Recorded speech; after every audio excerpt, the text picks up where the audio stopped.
Greetings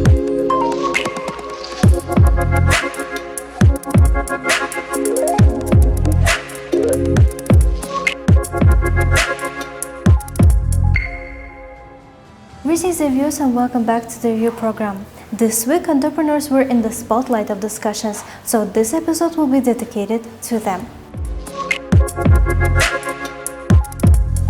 The first day of the week, Monday, has marked a significant date. August 20 is marked as the Day of Entrepreneurs in Uzbekistan. The president signed a law on establishing Entrepreneurs Day back in 2021. The law was passed by the Legislative Chamber on November 19 and approved by the Senate on December 15. Who are the entrepreneurs? How do they contribute to the country's economy? Let's analyze. Entrepreneurship is the process of creating and launching a new business or enterprise. Entrepreneurship can be a powerful drive for sustainable and inclusive economic development. It can make a substantial contribution to overcoming the financial and economic difficulties countries in transition face by moving them into innovative development path, diversifying the economy, broadening market relations, and introducing greater competition. Technological innovation and the entrepreneurial ability to transform new ideas to business opportunities generate the higher productivity gains needed for long-term economic growth. Entrepreneurs are individuals who create, organize, and manage a business or businesses taking on financial risk in hope of making a profit. They are often seen as innovators, introducing new products, services, and processes to the market. Entrepreneurs play a crucial role in driving economic growth and development in the country. Their contribution is shown in the following aspects: job creation, innovation, economic growth, capital formation, export and foreign exchange, wealth distribution, and market development. There is also a term, entrepreneurial ecosystem. It refers to the interconnected network of individuals, organizations, and resources that collectively support and foster entrepreneurship with a specific region or industry. It includes a variety of components that work together to create an environment where entrepreneurs can thrive, innovate, and grow their businesses. There are three key components that make the ecosystem successful. Inputs refers to required resources such as human capital, intermediate organizations that support entrepreneurs, access to finance, and adequate regulatory environment. Ecosystem actors includes all actors involved in integrating with entrepreneurs to add value, for example, financial institutions, incumbent companies, mentors, intermediate institutions, universities, and other entrepreneurs in the government. Process involves three executive phases: ideation, coming up with the opportunity; incubation, discovering available and replicable business model; scaling, expanding the commercialization process. People in Uzbekistan typically resort to entrepreneurship out of economic necessity rather than starting their own businesses due to economic opportunity. Understanding this difference is crucial for designing and implementing specific policies and support programs. Opportunity-based companies create new markets with new products or services unknown before.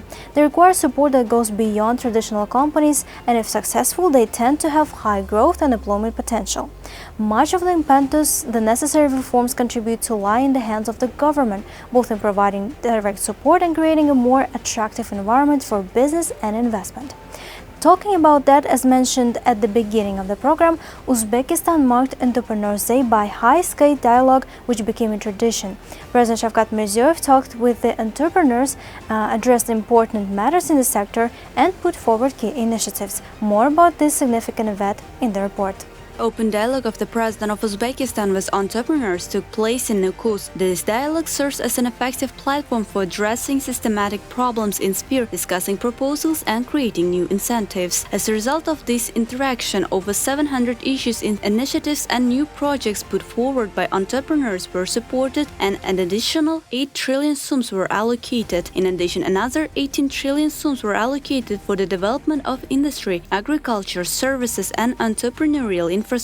The new system of support from small projects in mahalas to mega projects was established. Previously, due to problems with loans, finding markets, infrastructure, and numerous inspections, 60% of new entrepreneurs stopped operating in the first year. Currently, the share of enterprises operating for more than 3 years is 76%, and for the first time, it has reached 300,000. This also applies to 100,000 individual entrepreneurs. This year, the trade turnover entrepreneurs increased by 25% compared to the last year and reached 986 trillion sums. The number of medium-sized enterprises with annual turnover from 10 to 100 billion sums has doubled, and the number of large enterprises with turnover over 100 billion sums has exceeded 2.2 thousand, which is twice as much as last year. The number of enterprises with more than 100 employees has approached 3,000, and the number of jobs in them has increased to 440,000 over the year. In the private sector, more than 1 million employees received salaries of more than 5 million sums, 370,000 of them more than 10 million sums. Another example, in the rating of entrepreneurship, the number of enterprises of A and B categories increased by 91,000, and as 170,000 enterprises were excluded from the lowest category D. The tax audits have been halved compared to last year. At the same time, during this period, the receipts of large taxpayers increased by 10%, regional level enterprises by 25%, and taxes paid by district entrepreneurs by 40%. The country's gross domestic product exceeded $100 billion for the first time. In the first 6 months of this year, foreign direct investments doubled to $14 billion. The head of state announced new initiatives in 5 areas. The first direction is to increase financial resources for small and medium-sized businesses. From now on, all banks and microfinance organizations will be able to participate in supporting small and medium-sized businesses. The size of microcredits will be increased 3 times to 300 million sums. At the same time, no collateral will be required in the part of the loan up to 100 million sums. In addition, Microcredit Bank will attract another 1 trillion sums through its microfinance organizations by the end of this year. It will become possible to establish microfinance banks with authorized capital of at least 50 billion sums. Additional opportunities will be also created for microfinance organizations. Entrepreneurs will be allowed to provide services in foreign currency and operate as a payment organization on the basis of license. Thirdly, in accordance with the decree of the President, factoring organizations have been given wide opportunities. Now they will serve clients in foreign currency as well. An electronic platform will be launched where entrepreneurs will be able to choose a convenient financial product. In general, due to popularization of factoring, entrepreneurs will have access to 20 trillion sums for working capital, and exporting companies will have access to additional $1 billion of financial resources. Fourth, a law on Islamic finance will be developed. This will contribute to the provision of new financial services, the inflow of more investors, and the creation of additional resources worth $5 billion. Fifth, the practice of transferring funds raised by the government to large enterprises will be phased out. The provision of such funds will be reduced by at least 40% over 2 years. Due to this, banks will channel at least 30 trillion sums to private businesses. The second area is provision of infrastructure, land and energy for businesses. 2,000 appeals received during the dialogue are related to land and infrastructure. The cost of acquiring land for new investment projects have risen sharply. Therefore, now when an entrepreneur buys land at auction, no value-added tax will be charged. In the city of Tashkent and regional centers, it will be allowed to pay for purchased land in installments up to 3 years, in other regions up to 5 years, and for districts of the 4th and 5th categories up to 10 years. Secondly, the allocation of new land now will be obligatory to specify the terms from the design of buildings to the delivery of the object. Thirdly, for each land plot, it will be clearly defined which types of activities can be replaced by the main type of activity. For this purpose, a unified classifier of land plots and capital construction objects will be introduced by January. Fourth,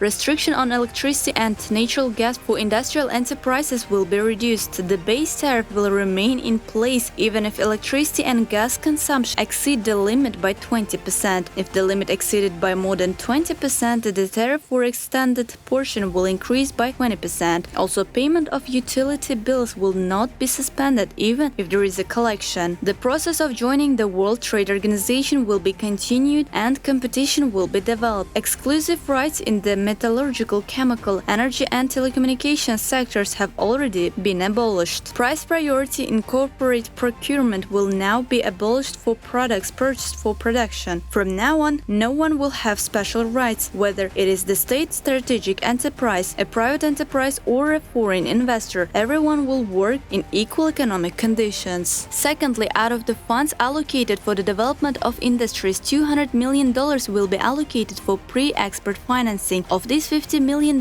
will be provided as a guarantee for bank loans. With these funds, an additional $1 billion worth of products will be exported during the year. Thirdly, an e-logistics platform for transportation of goods will be launched, which will allow exporters to see which enterprise and how many transportation permits it has and to conclude direct contracts. Fourthly, imports of equipment and components will no longer incur debts if the contract term is not violated. From now on, the electronic certificate of the Customs Authority confirming exports will be the basis for value-added tax refunds, and other unnecessary documents will not be required. Fifth, cooperation between exporting enterprises and Uzbek citizens with extensive experience of doing business abroad will be expanded. Sixth, an increase in the share of domestic products in government procurement will be stimulated. The large enterprises of energy, oil and gas, chemical, metallurgical, railway industries will place orders for 2-3 years on the cooperation portal. Local enterprises will start production of new types of products on the basis of these orders. $100 million will be allocated for their projects at the initial stage. The private sector will be involved in the management of regional power grids. A tender will be announced in October to attract private operator to power grids of Samarkand region. Next year, the same work will be carried out in Jazakh and Sirdarya regions. 8. By the end of the year, entrepreneurs will be offered another 300 deposits and sites with minerals. To cover the need for sand and gravel, 172 deposits with reserves of 110 million cubic meters will also be allocated. In Uzbekistan, 52% of the employed population work in the service sector. Now artificial intelligence technologies will be widely introduced in all spheres. An artificial intelligence center will be opened in the IT park. $50 million will be allocated to finance the projects. Secondly, an ecosystem of support for startup projects will be created. For this purpose, venture capital funds will be set up. Also, the government will provide a resource of $1 for every dollar of investment that startup has attracted from abroad. Such expenses as patenting of startup developments and region of trademarks will be covered by the state. Third, in order to localize services, 3,000 specialists will be sent for advanced training to manufacturing companies in Germany, Japan, South Korea, China, and Turkey. During the year, a program will be developed to expand the participation of local enterprises in the service of large enterprises. Fourth, from January 1st, part of the value-added tax catering enterprises will be returned to the entrepreneur in the form of cashback. The profit tax for restaurants and cafes that have switched to paying such a tax will be reduced by half. In addition, from December 1st, no documents will be required for receipt of agricultural products purchased by these enterprises for cash. Restaurants and cafes will be able to hire workers under short-term simplified labor contracts. As of October 1st, the shuffle correlation system similar to the entrepreneurship rating will be maintained by the entrepreneurs themselves. The functions of consulting centers will be fully transferred to private sector. The fifth direction is further reduction of barriers and obstacles for businesses. In order to eliminate barriers to entrepreneurship, a register of criteria that pose a real threat to the life and health of the population will be developed. Officials who suspend activities of an entrepreneurship on the basis of criteria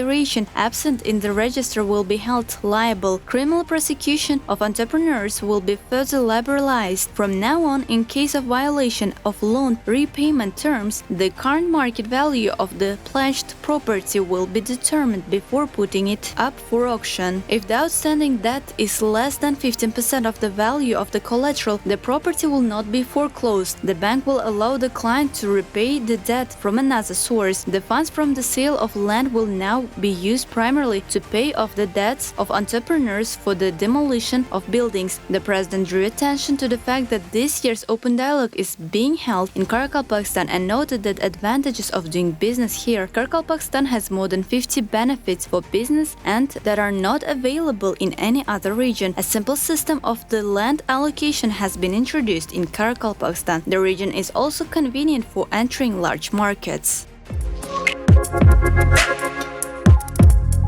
So now, as you're familiar with the meeting between the president and entrepreneurs, let's analyze and revise this meeting together with the guest, the head of Euro-US, Aybek Shaykhov. Good evening, sir. Thank you for agreeing for this interview. We're happy to have you in our program. It's a great pleasure. Thank you very much for being here. Okay, let's analyze the meeting and the dialogue between the president and the entrepreneurs. You have also been there.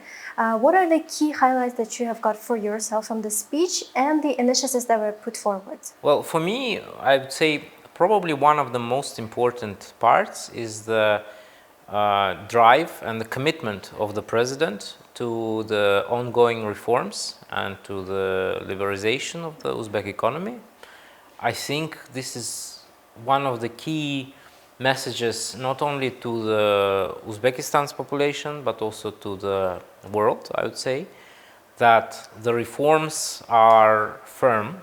We are on a path of no return when it comes to removing tariffs, removing policy of protectionism, and integrating our country into global economy in better ways, making our products more competitive, and doing that in a very open and transparent way. Accession to WTO remains an actual topic, and President also have mentioned that during his speech. But many entrepreneurs are concerned about opening up the doors of Uzbekistan to the global market, since it's going to create a high competition. Some companies are afraid they're going to be bankrupt. What do you think on that? Well, Uzbekistan has been on a very protectionist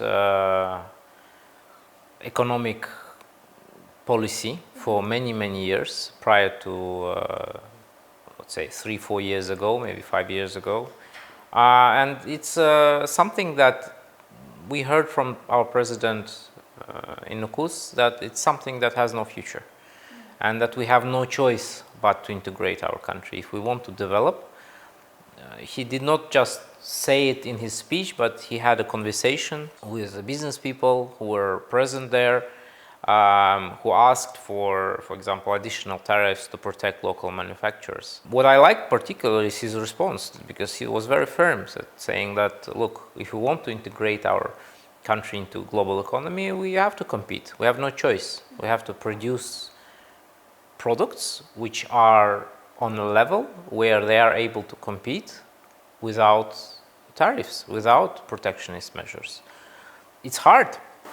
It's going to be harder when we join international treaties, of course, but it doesn't mean that it's not possible. And of course, it means that doesn't mean that everything will immediately change in one day. So although we always imagine that this is something that happens, a big milestone, joining WTO. Of course, it doesn't work this way.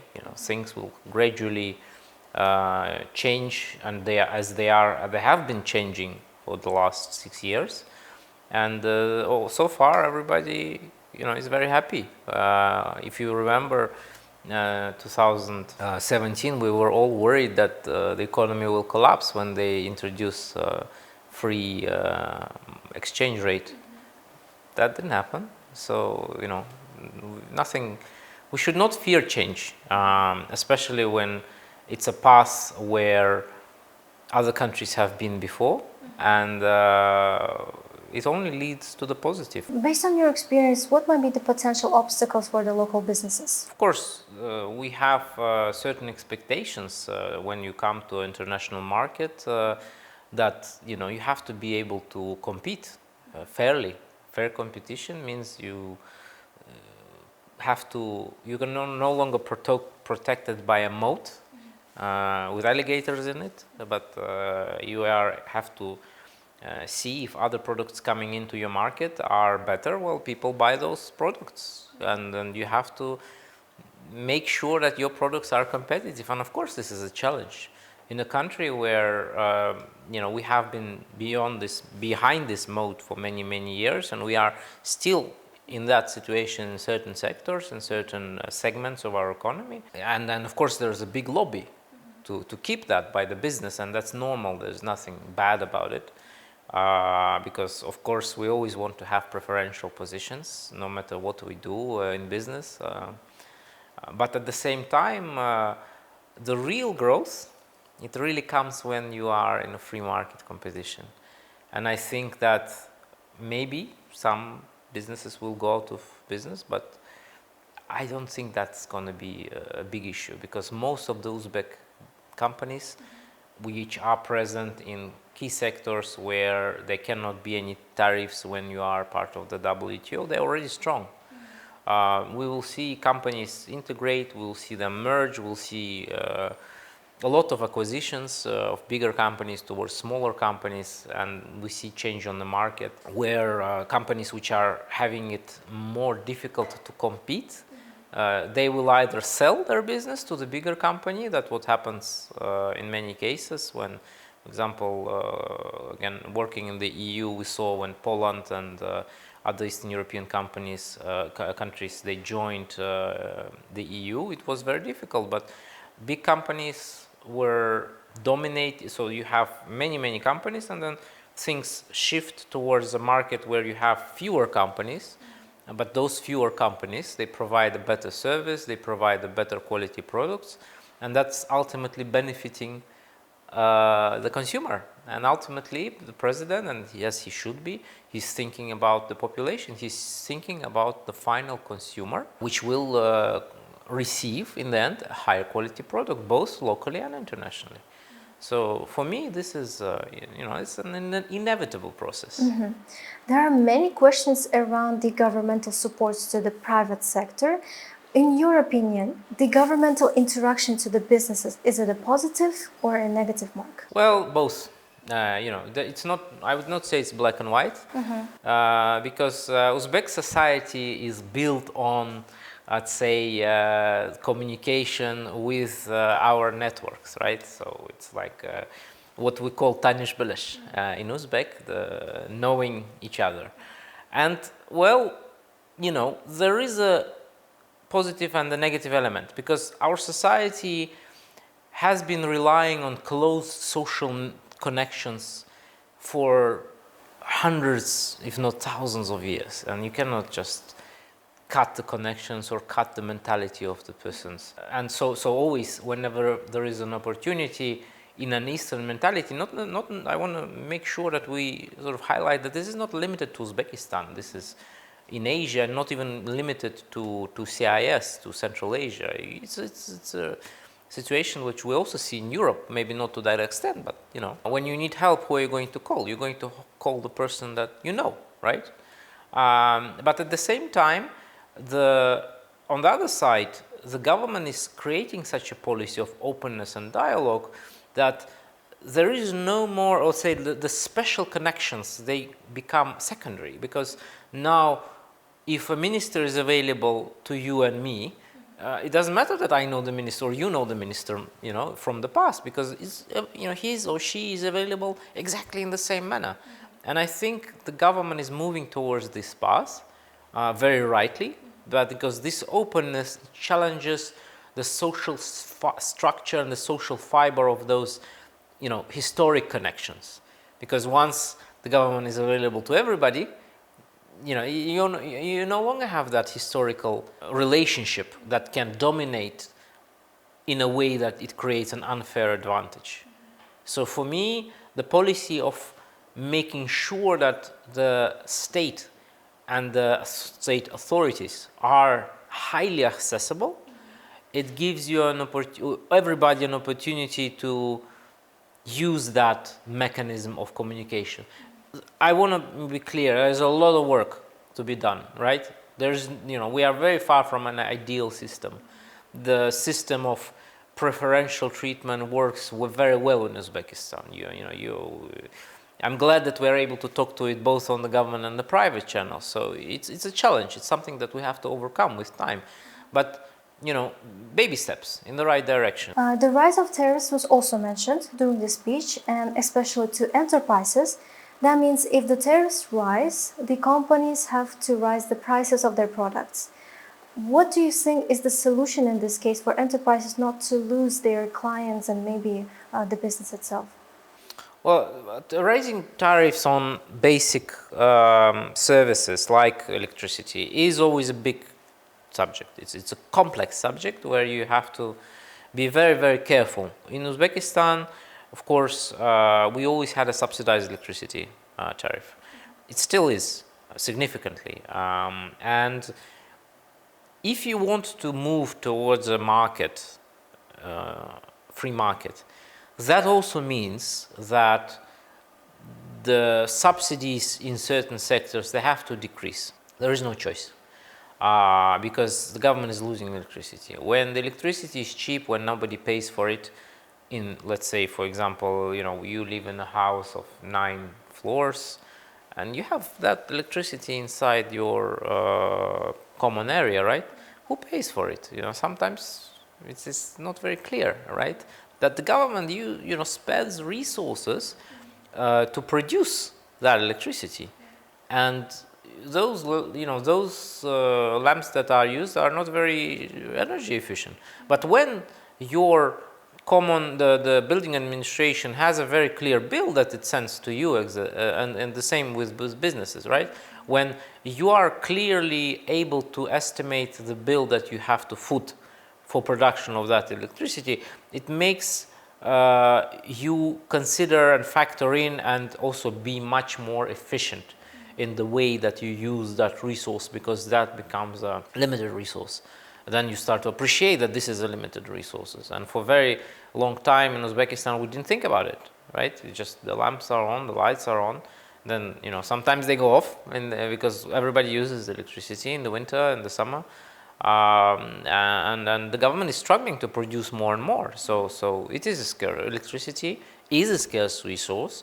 It has to be used efficiently, and in order to use it efficiently, there has to be a system.